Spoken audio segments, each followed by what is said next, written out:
الشیطان اللعین الرجیم بسم اللہ الرحمن الرحیم وَسَيُجَنَّبُهَا الْأَتْقَى الَّذِي يُؤْتِي مَالَهُ يَتَزَكَّىٰ وَمَا لِأَحَدٍ عِندَهُ مِن نِّعْمَةٍ تُجْزَىٰ إِلَّا ابْتِغَاءَ وَجْهِ رَبِّهِ الْأَعْلَىٰ وَلَسَوْفَ يَرْضَىٰ اللهم سبحانك لا علم لنا إلا ما علمتنا إنك أنت العليم الحكيم رب اشرح لي صدري ويسر لي أمري واحلل عقدة من لساني يفقهوا قولي رب زدني علما یا رب صلی وسلم دائما ابدا علی حبیبک خیر الخلق کلہم۔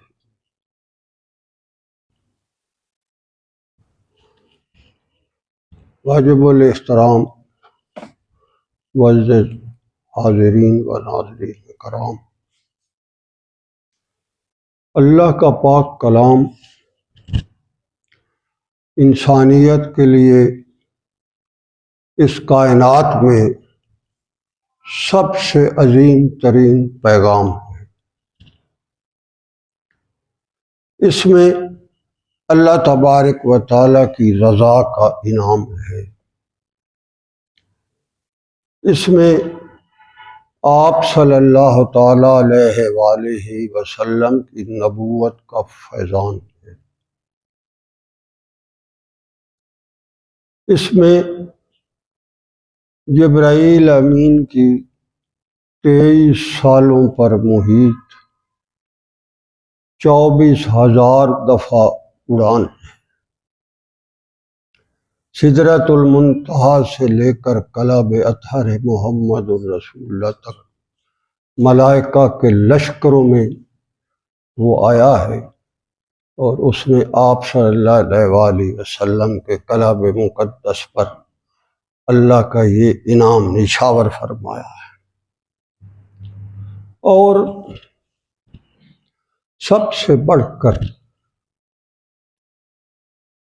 یہ انسان کو جو کچھ بتاتا ہے اور جو کچھ اس سے چاہتا ہے اور جو کچھ اس کے نتائج سے باخبر کرتا ہے، وہ سارے کا سارا حق ہے۔ اس میں کوئی قیافہ نہیں، اس میں کوئی اندازہ نہیں، اس میں کسی قسم کا کوئی شک و شبے کی گنجائش نہیں، اور یہ کائنات کا سب سے بڑا حق ہے۔ انسان جو کچھ یہاں کر رہا ہے اور اس کا جو نتیجہ آگے اس کو سامنے آنے والا ہے، اس کی خبر بھی یہی ہے۔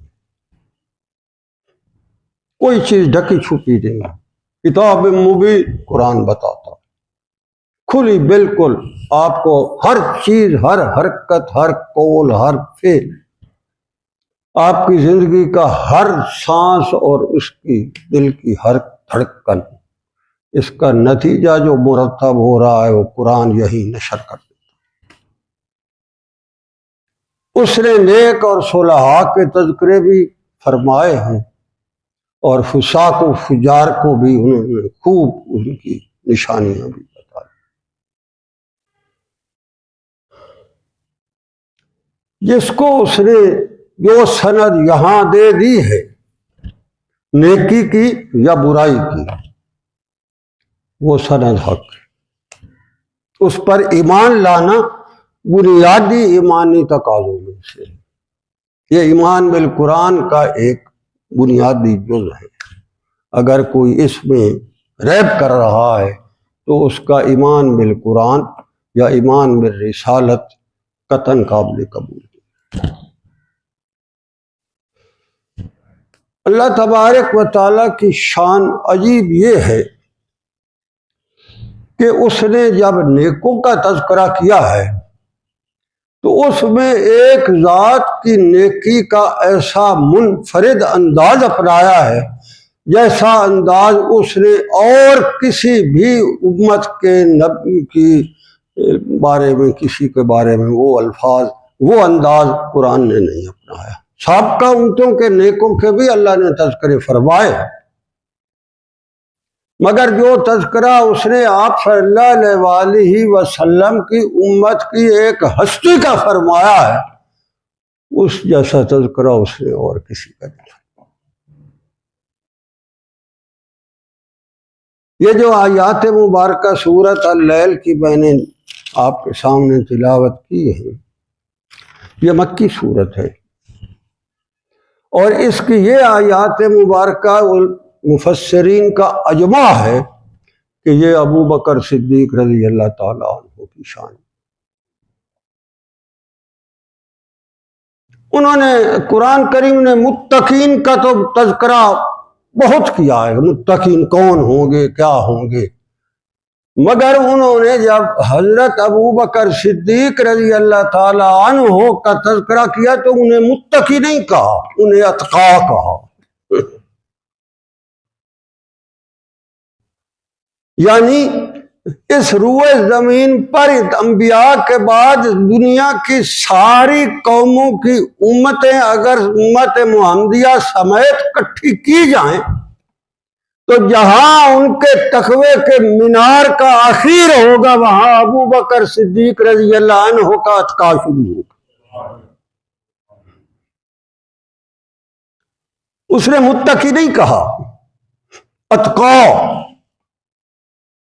اور اس اتقا کے ساتھ جو اس کو بشارت عطا فرمائی گئی ہے وَسَيُجَنَّبُهَا، ہم اس اتقا کو روز محشر جب کھڑا کریں گے تو اس کے نزدیک کسی قسم کی کوئی جہنم کا غم، فکر، تردد، احساس، ادراک، اس کو کبھی ہم احساس نہیں ہونے دیں گے۔ ہم اس پر اتنی بارش برسائیں گے اپنے انعامات کی، یہ ان انعامات میں گم رہے گا، اس کو اس یوم حشر کے احساس ہی نہیں ہونے دیں گے۔ جس کی یہ کیفیت ہو وہ اتقا۔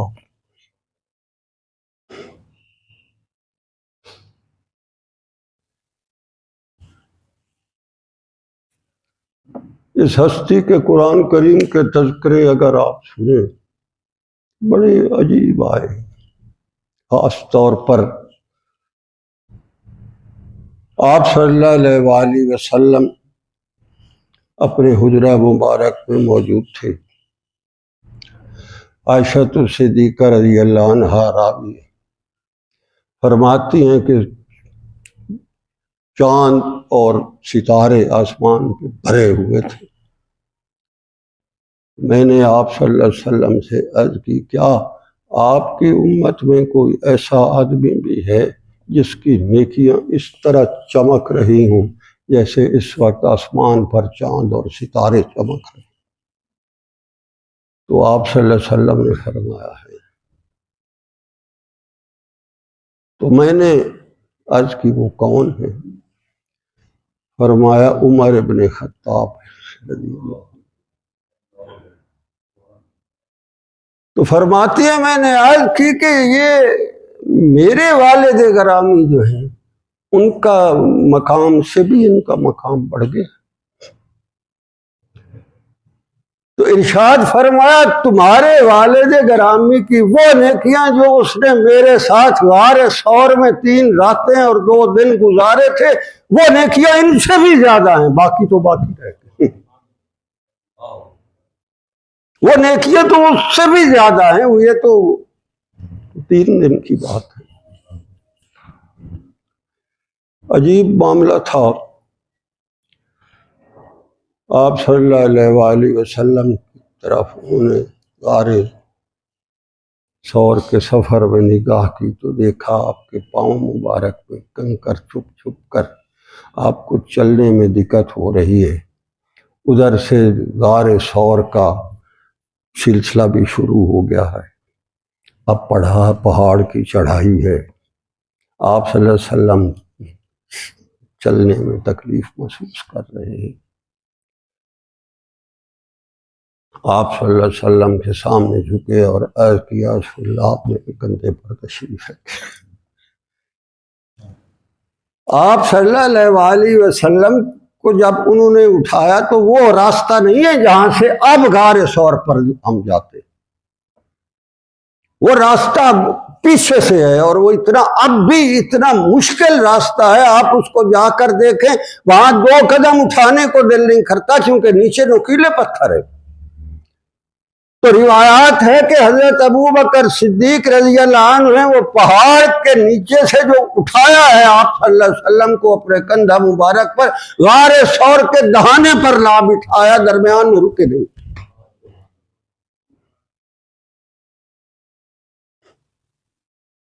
بہرحال اندر جب تشریف لے گئے تو دیکھا آپ صلی اللہ علیہ وسلم تشریف لے جانے لگے تو عرض کیا رسول اللہ آپ رکے، مجھے یہ غار ایسے لگتی ہے جیسے اس میں کبھی کوئی انسان کافی عرصے سے داخل نہیں ہوا، اس لیے اس پر احتیاط کی ضرورت ہے، میں جا کر پہلے اندر دیکھوں اس کے بعد آپ کو میں آنے کی اندر عرض کروں گا۔ آپ صلی اللہ علیہ وسلم کو باہر بٹھا کر اندر گئے، معروف بات ہے، سوراخ تھے کافی سارے، انہیں اپنی چادر مبارک سے بند کرنے شروع کر دیے، پھر چادر مبارک ختم ہو گئی مگر ایک سوراخ رہ گیا، اس کا حل یہ نکالا کہ وہاں اپنی ایڑی مبارک رکھ کر پھر آپ صلی اللہ علیہ وسلم کو عرض کیا تشریف لے آئیں۔ لے آئے آپ صلی اللہ علیہ وسلم، تھکے ہوئے تھے، آپ کے سر مبارک میں آپ کو سامنے کیا، گود میں رکھا، آپ وہاں سر مبارک رکھا، سو گئے۔ اسی دوران سانپ نے اس سوراخ میں سے ڈسا۔ جب یہ ہوا تو وہ اب حرکت نہیں کر رہے تھے، اس لیے کہ اگر میں نے حرکت کی تو آپ صلی اللہ علیہ وسلم کے آرام میں خلل ہوگا، گہری نیند سوئے ہوئے دیکھ رہے ہیں چہرہ مبارک۔ تو جب شدت سے درد کی وجہ سے آپ کی زبان، آپ کی آنکھ مبارک سے آنسو نکلا، وہ آپ صلی اللہ علیہ وسلم کے مقدس چہرے پر ٹپکا، اس سے آپ کی نیند کھلی۔ اس منظر کو شاعر نے بڑا عجیب بیان کیا، عجیب۔ اس نے کہا ہے آنسو ٹپکا روئے رسالت ماپ پر، صدیق کا آنسو ٹپکا روئے رسالت ماپ پر، جیسے شبنم قربان ہونے چلی ہے گلاب پر۔ وہ تو یہ نظارے تھے۔ تو بہرحال یہ جو آپ صلی اللہ علیہ وسلم نے ارشاد فرمایا تھا کہ ان کی تو 2 دن اور 3 راتوں کی نیکیاں جو ہیں وہ بھی ان سے بڑھ کر ہیں، وہ کیسے ہو؟ یہ وہ معیت کی معراج ہے جو حضرت ابوبکر صدیق رضی اللہ تعالی عنہ کو عطا ہوئی ہے۔ 2 راتیں 3 راتیں اور 2 دن آپ صلی اللہ علیہ وسلم کا رخ انور تھا، اور حضرت ابوبکر صدیق رضی اللہ عنہ کی نظریں تھی، اس میں تیسرا کوئی شریک نہیں۔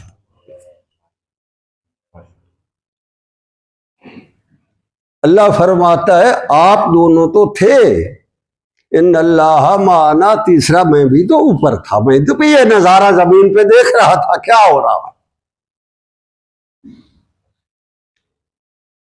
تو اللہ فرماتا ہے کہ میرے محبوب اپنے صدیق کو فرمائے روئے زمین پر جب تک یہ جہان رہے گا آپ دونوں کے ساتھ میری اوپر معیت بھی ساتھ رہے۔ یہی تو مشہوریاں ہیں جو اس کو متقی کی بجائے اتقا۔ ریاض النظرہ میں علامہ طیب نقشبندی رحمت اللہ علیہ نے لکھا ہے کہ ایک دفعہ آپ صلی اللہ تعالیٰ علیہ وآلہ وسلم تشریف فرما تھے، حضرت جبرائیل امین بیٹھے ہوئے تھے، اس دوران حضرت صدیق اکبر رضی اللہ تعالیٰ عنہ پاس سے گزرے، تو جبرائیل امین نے عرض کی یا رسول اللہ یہی ابن ابی قحافہ ہے؟ تو آپ نے فرمایا آپ ان کو کیسے جانتے ہیں؟ جبرائیل امین سے پوچھا آپ انہیں کیسے جانتے ہیں؟ تو آج کہنے لگے یا رسول اللہ مجھے قسم ہے اس ذات کی جس نے آپ کو حق مبعوث فرمایا، یہ وہ شخص ہے جو زمین سے زیادہ آسمانوں میں مشہور ہے، اس لیے ہم جانتے ہیں۔ تو اللہ فرما رہا ہے وَسَيُجَنَّبُهَا الْأَتْقَى، یہ تو ایسا اتقا ہے کہ اس کو تو ہم وہاں روز محشر سختیوں کا آنے ہی نہیں دیں گے، اس کو تو ہم راضی کریں گے۔ روئے زمین کا واحد ہستی یہ ہے جس کے بارے میں آپ صلی اللہ علیہ وآلہ وسلم نے ارشاد فرمایا اس زمین پر میری زندگی میں جس نے مجھ پر جتنا بھی کوئی احسان کیا ہے میں نے اس سے بڑھ کر اس کا احسان اسے یہی لٹا دیا، اللہ ابو بکر۔ صرف ایک ہستی ہی ہے جس کا احسان میں اس کو وہاں اللہ سے دلواؤں گا۔ صحابہ نے عرض کی یا رسول اللہ آپ کیسے دلوائیں گے، وہ کیا چیز ہوگی؟ تو آپ صلی اللہ علیہ وسلم نے ارشاد فرمایا کہ جب جنت میں جنتیوں پر اللہ کے انعام آ رہے ہوں گے تو سب سے زیادہ جس انعام کے انتظار میں سارے جنتی انبیاء سمیت کھڑے ہوں گے وہ یہ اللہ کا ذاتی دیدار ہوگا، وہ جنت کا کلائمیکس ہوگا۔ جب اس کا ذاتی دیدار کے انتظار میں سارے انبیاء کرام، سارے انبیاء کی امتوں کے صحابہ کرام، سارے نیک اور صلحاء کھڑے ہوں گے، تو اس وقت اللہ تبارک و تعالیٰ جو دیدار کروائیں گے وہ دیدار انبیاء کرام کی 1.25 لاکھ جماعت میں سے سب سے زیادہ انفرادی مجھے فرمائیں گے، اور میرے بعد غیر انبیاء میں سب سے زیادہ وہ دیدار کی منفرد شان ابو بکر صدیق پر ہوگی۔ وہ اس طرح راضی ہو جائے کہ جنتی انہیں دیکھ دیکھ کر جنت میں ان کے چہرے کی دیدار کر کے وہ بھی راضی ہو جائے۔ اللہ کا دیدار نہ صحیح ابو بکر کا صحیح۔ یہی بات قرآن یہاں فرما رہا ہے اِلَّا ابْتِغَاءَ وَجْهِ رَبِّهِ الْأَعْلَىٰ وَلَسَوْفَ یرضیٰ، میں راضی کروں گا میرے حبیب صلی اللہ علیہ وسلم آپ پر اگر انہوں نے اتنے احسان کیے۔ اللہ کہتا ہے وَمَا لِأَحَدٍ عِندَهُ مِن نِعْمَةٍ تُجْزَىٰ، یہ وہ بندہ ہے جس پر کسی کا احسان نہیں ہے، اسی کے احسان ہے سب پر، بڑے بڑے سرداروں پر بھی اس کے احسان ہے۔ ایک دفعہ سرداروں کے 7 غلام تھے، 7 سردار بیٹھتے تھے، ان کا ہم اپنا ایک یہ غلام جو بڑا مشہور تھا وہ بیچتے۔ ابو بکر صدیق رضی اللہ تعالیٰ عنہ بولو کیا کیا پیسے لیتے ہوں گے؟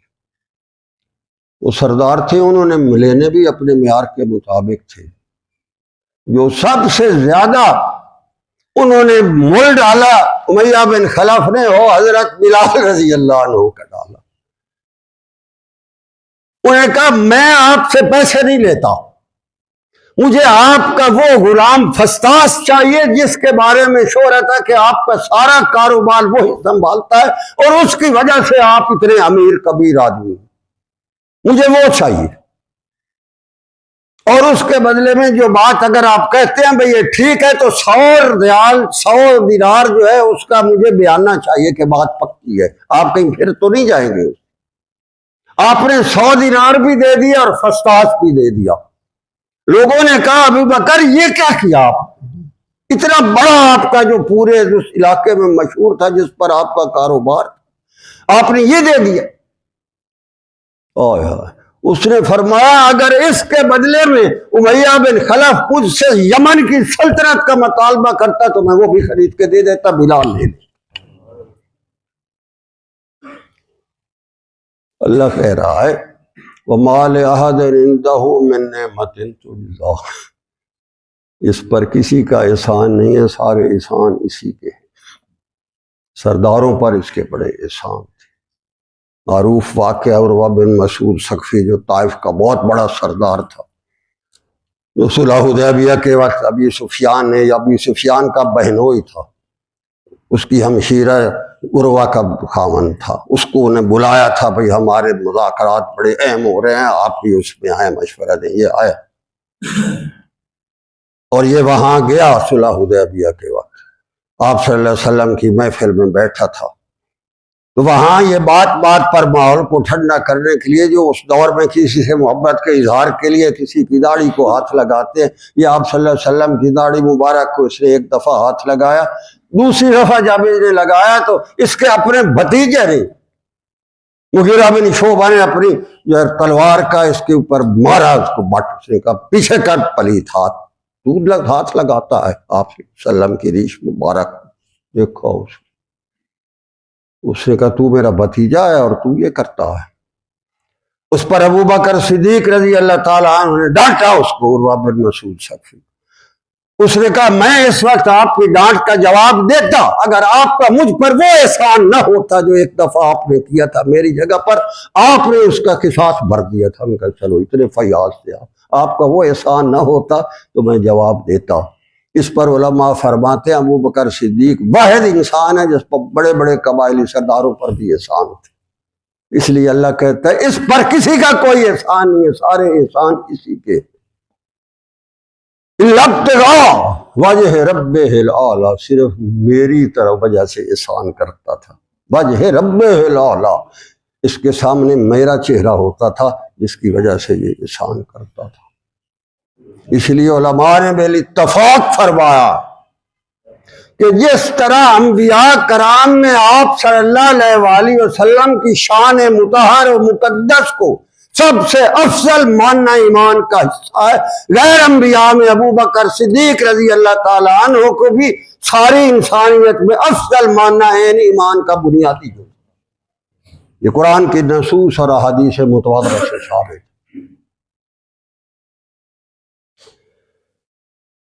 تو اللہ فرماتا ہے وَلَسَوْفَ يَرْضَىٰ، میرے محمد صلی اللہ علیہ وسلم آپ نے انہیں فرمایا ہے نا کہ میں اللہ سے آپ کو راضی کراؤں گا، تو اللہ کہہ رہا میں راضی کروں گا۔ تو ابھی زمین پر موجود تھے، زندہ انسان کو جب اللہ کہہ رہا ہے میں اس کو راضی کروں گا اور قرآن میں لکھ رہا ہے، جیسے آپ صلی اللہ علیہ وسلم کو بھی تو فرمایا ہے وَلَسَوْفَ يُعْطِيكَ رَبُّكَ فَتَرْضَىٰ، جس طرح یہ الفاظ ہیں نا یرضا اور صوفہ، اسی طرح اللہ تبارک و تعالیٰ نے آپ صلی اللہ علیہ وآلہ وسلم کے بارے میں بھی فرمایا وَلَسَوْفَ يُعْطِيكَ رَبُّكَ فَتَرْضَىٰ وَلَسَوْفَ يَرْضَىٰ، یہ ابو بکر صدیق کے لیے، یہ آپ۔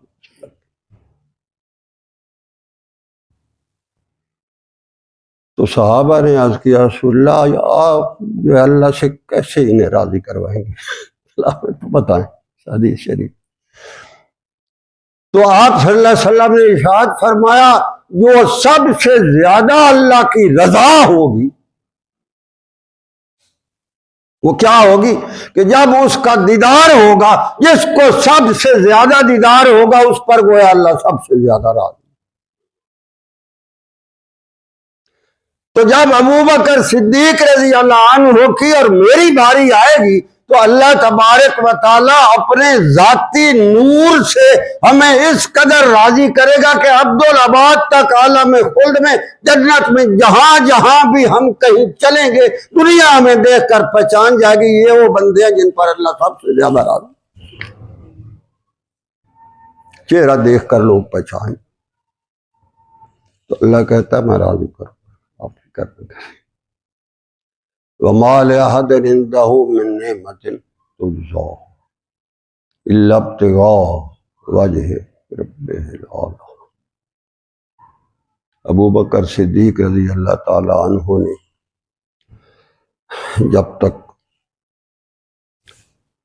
حضرت بلال رضی اللہ عنہ کو آزاد نہیں کیا تھا تو اس کے بارے میں حضرت بلال رضی اللہ عنہ کے جذبات کی عکاسی کرتے ہوئے ایک شاعر نے کہا تھا کہ جب تک بکے نہ تھے کوئی پوچھتا نہ تھا۔ ابو بکر صدیق رضی اللہ عنہ نے خریدا نا انہیں، تو انہوں نے کہا جب تک بکے نہ تھے کوئی پوچھتا نہ تھا، ابو بکر تو نے ہمیں خرید کر انمول کر دیا۔ جس پر فیضان صدیقی چمکا ہے اس کی شان بھی بڑی عجیب ہوئی ہے۔ اس لیے سلسلہ نقشبندیہ اویسیہ کے مشائخ اعظام اپنی ایک یہ بہت بڑا اعزاز سمجھتے ہیں کہ ہم اس سلسلے کے ہیں جس پر ابو بکر صدیق رضی اللہ عنہ کا فیضان چمکتا۔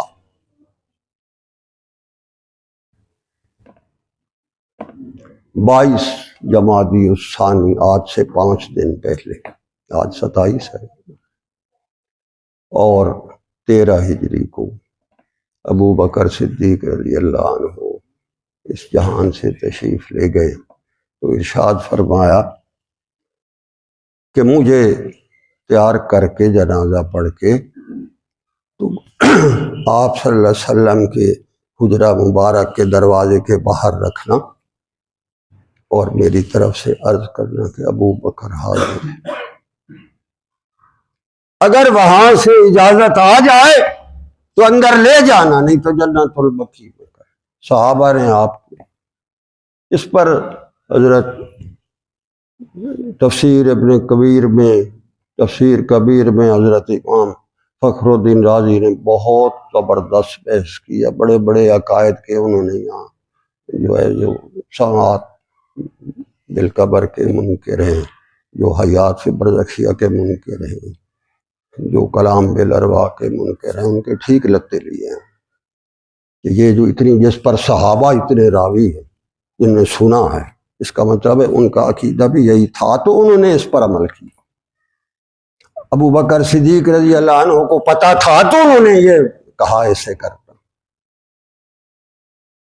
اور پھر ان کے 20 نہیں 100 راوی ہیں۔ ابو بکر صدیق رضی اللہ عنہ کے جنازے میں کوئی 1 2 10 20 بندے تو نہیں تھے۔ تو جب انہوں نے فرمایا کہ وہاں رکھ کے تو صحابہ نے عرض کی یا رسول اللہ یہ ابو بکر صدیق ہے، ما ادخل الحبیب الی الحبیب، حبیب کو حبیب کے ہاں لے آؤ، تو لے گئے۔ تو یہاں بھی اللہ کہتا ہے وَلَسَوْفَ يَرْضَىٰ، میں ان کی فرمائش جو اس دنیا میں جاتے جاتے فرمائش کر گئے اللہ نے وہ بھی پوری کر۔ عجیب شان یہ غار ثور میں حضرت ابو بکر صدیق رضی اللہ تعالی عنہ کی گود مبارک ہے جس میں آپ صلی اللہ علیہ وسلم آرام فرما رہے ہیں، اور جب اس جہان سے تشریف لے جا رہے ہیں تو صدیقہ کائنات عفیفہ کائنات عائشہ الصدیقہ رضی اللہ تعالی عنہ کی گود مبارک میں ابو بکر حضرت محمد الرسول اللہ صلی اللہ علیہ وسلم آرام فرما رہے ہیں اور وہاں سے جا رہے ہیں۔ فرمایا اب میں نے خود آپ صلی اللہ علیہ وسلم کا آخری سانس لیتے ہوئے بھی میں نے دیکھا ہے۔ اور عجیب بات یہ کہ فرمایا جب آپ اس جہان سے جا رہے تھے میرا بھائی آیا، اس کی جیب میں مسواک تھا، حدیث متواترہ ہے۔ تو آپ صلی اللہ علیہ وسلم نے دیکھا، مجھے سمجھ آ گئی کہ آپ مسواک کرنا چاہتے ہیں، میں نے اس کی جیب سے مسواک نکالا اور مجھے پتا تھا کہ مسواک سخت ہے، آپ کو چبانے میں تکلیف ہوگی، میں نے چبا کر دیا۔ میں اس روئے زمین کی وہ خاتون ہوں جس کا لعاب دہن آپ صلی اللہ علیہ وسلم کے حلق مبارک میں گیا ہے، اور پھر آپ اس جان سے چلے گئے۔ تو اللہ کہہ رہا ہے وَلَسَوْفَ يَرْضَىٰ، یہ سارے جو واضح میں نے کیا ہے یہ ایک شخصیت کے بارے میں نہیں ہے، یہ بنیادی عقیدے ہیں جو مسلمان کے ہونے چاہیے۔ اللہ تبارک و تعالیٰ توفیق عمل عطا فرمائے۔